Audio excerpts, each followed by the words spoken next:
Hello and welcome everyone to Inark. Learning is a part of our lives. As a child, we begin in preschool, go on to schools, colleges, and the story goes on. I'm very happy to have with me Dr. Ashwini Kulkarni, a lady who's been in the education industry for a very long time. She's the director founder of City Pride Group of Schools. And today we will get to know a lot more about the person who is behind this big role. Hi Ashwini, how are you? I'm great. How are you? Wonderful, wonderful. I'm so happy to have this opportunity to be able to speak to you, to be able to know you as a person that you are. Let me get started with something very basic. Yeah, tell me which is your favorite season and why. My favorite season is rainy season, and there is a very specific reason for that. I believe rainy season symbolizes change. It is cleaning the dirt and also having a new start. You know, one rain and you just forget that summer existed. So I love rainy season. Fresh start. Yes. Very nice, especially now that we are stuck in the summer heat, we really you're looking forward to the Absolutely. rain. Maybe that answer came because of that. That is so true. You cleanse everything that has been there and then you begin with a new start. Wow, wonderful. So nice. So moving on, we live in the world of Avengers, and they are all about the superpowers. So given a choice to choose a superpower, which superpower would you choose and what will that be? I believe a lot of superpowers have always fascinated me. But the one that I feel that will really matter to me is time travel. And why? Because I think with time travel, I certainly would be able to make changes in my past. The mistakes that I maybe made in my past, I could change them so that it could impact my present. And in turn, if I could time travel in future, I could understand the outcome of the mistakes I would make today. So and make some changes in that as well. So I believe it will really help me as an individual and as an educator to have the superpower of time travel. Oh my God. You are actually wanting to make a lot of changes there, yeah? Yes, if I can. Why not? Brings me to my next question there.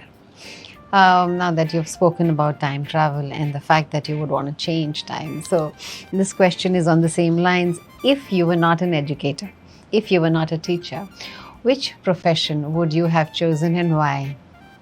Yeah, this is a very interesting question, and I would like to tell you that when I was in my school and there was an aptitude test that was done, and that time it was told to me to pick up a profession and become a lawyer. Okay.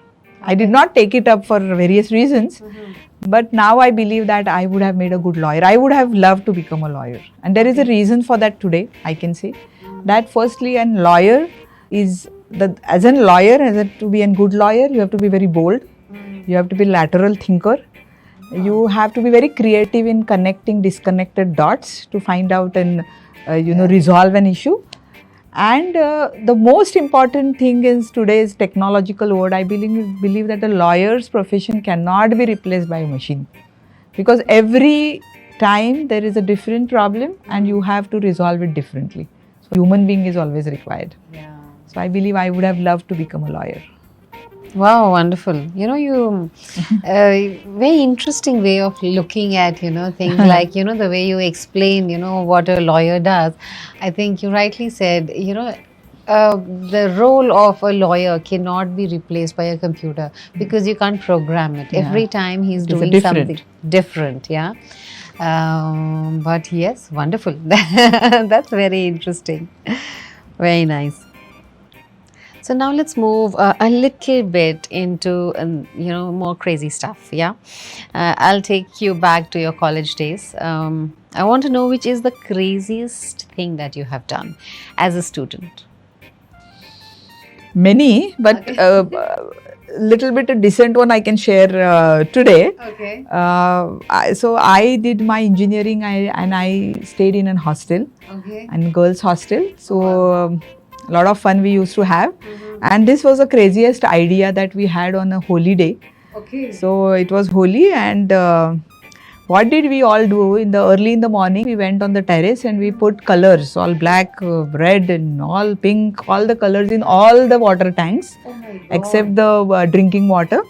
And all the water was now colored. And when people entered the bathrooms, clean water did not come. It was only colored water. There was no choice not to play Holi. Yeah, so Correct. nobody was spared. Yeah, so everyone had to. There was nothing to wash out that color also later on. We had to face a great music after that from a warden. But I think till today people remember those days, that day specifically. And that is how it was, craziest maybe. Oh, wow, wonderful. So let's get to know you more. As a director, as a principal that you have once been. I'm sure once you are at a position where you control things. Everybody would say, ki, your role is so easy. All you have to do is tell everybody what to do. But there are times when you're very answerable for a lot of things. So what is the hardest question that you had to answer?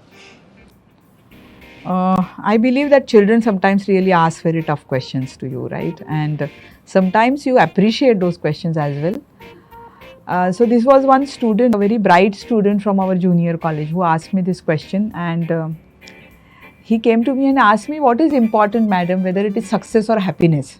Now this could have been a very spiritual question actually, and he asked me, and as in routine I immediately answered that happiness. Okay. Finally you do everything for happiness, right? So you have to be happy. So he said, but I don't think that there is always a cause and action and kind of a relationship, right? So if I am successful, I would be happy. But if I am happy, I may not be successful. So cause effective analysis में नहीं बैठता है madam. So you cannot say that it is like that. And I did not have any answer to that. So I said, yeah, either success may lead to happiness, but happiness may not lead to success. Now how you look at success again is another question. But at that age, he was thinking about it and answering, and he knew that answer, but he was again challenging it. That my answer was also in very good learning, and it was very tough and very interesting. Yeah, that is true. Yeah. Moving on, tell me, this is again something crazy. Yeah, many times we are in situations where it is actually very hard to stop, controlling the laughter. You can't just stop laughing, but provided the role that you have, you cannot really laugh at that moment. You have to keep a straight face. So have you ever been in any such incident where you wanted to laugh but you had to keep a straight face? So here I would like to tell you that I have a benefit of the position. Okay. Being a director, I do not have to report into someone. Okay. So that I cannot laugh. So that way I am very blunt person. So I laugh. If I feel like laughing, I laugh. Okay. I think that let us see later on what happens because of that laugh, but I laugh. So I love that. Wow. So you do not miss that opportunity of living that moment. Yeah. I can't actually. Okay. I have to laugh.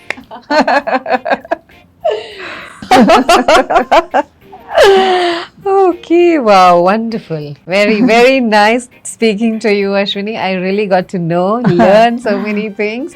And yes, most important thing that I now know is you are this person who enjoys every moment to the best possible way it can. Try to. Yeah, and wonderful job you're doing. Thanks a lot. Thank you.